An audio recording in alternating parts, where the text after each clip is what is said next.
দর্শক, কেমন আছে উত্তরবঙ্গের জেলেরা? কিভাবে যাচ্ছে তাদের দিন যাপন? বর্তমান সময়ে কেমন চলছে তাদের সংসার?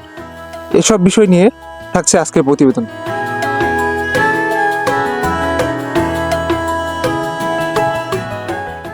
আপনার নাম কি? শম্ভু। আচ্ছা, এই যে বর্তমানে আপনারা তো জেলে, তাই না?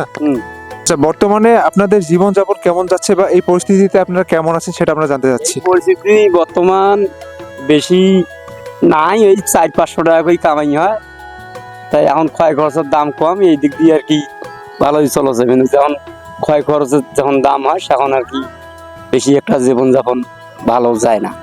আচ্ছা, আপনি তো নদীতেই মাছ ধরেন, তাই না? নদীতে আমার পেশাই এইটি। আচ্ছা, তারপর দৈনিক কেমন মাছ পাওয়া যায়? দৈনিক কোনোদিন মনে করো 300 হয়, 400 হয়, কোনোদিন 500 হয়, কোনোদিন ঘুরি স্পেন লাগে। আচ্ছা, কোন সময়টায় মাছ বেশি পাওয়া যায়? এই সময়টায় বর্তমান মাছ বিয়ার খুব কম কামাই।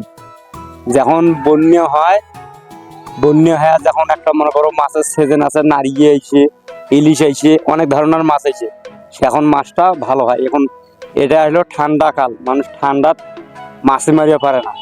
আপনার পরিবারের সদস্য কয়জন? 5 জন। সবাইকে মিলে সংসার চলতেছে কেমন? খুব টানা খিচের মধ্যে দাদা, টানা কিসের মধ্যে চলছে?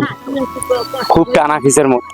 যে একবারে যে ভালো চলাইবি এটা না, আল্লাহ যেটা চলাচ্ছে এইটাই বর্তমান, ওর উপর বেশি আশা করা যায় না। আচ্ছা, কখনো মনে হয় না পেশা চেঞ্জ করি? শেষ করবে মন চায়, কিন্তু হয় না। অন্য পেশা ধরলে মানে হয় টিকতে আর পাবো না। এটার প্রতি একটা ভালোবাসা জন্মায়। এটার প্রতি একটা ভালোবাসা আছে, এই জন্য এই পেশা ছাড়তে পারে। এই নিয়ে ছাড়তে পারিনি। এটা বাস্তব।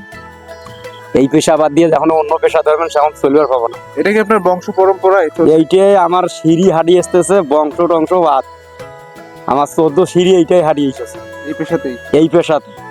অথবা লৌকে নিয়ে মাছ মারা, না হলে মাছের ব্যবসা, মাছের ব্যবসা না হলে লৌকি। আগতো দাদা জিঙ্কা করছি, এখনো তাও কিরকম ইনকাম করছেন? করছি মোটামুটি হাতে ভালো। তাও দৈনিক কত টাকা ইনকাম করা হয়? 500, 600, 700 যেদিন জিঙ্কা তাতে করে সংসার ঠিকভাবে চলে? চলে।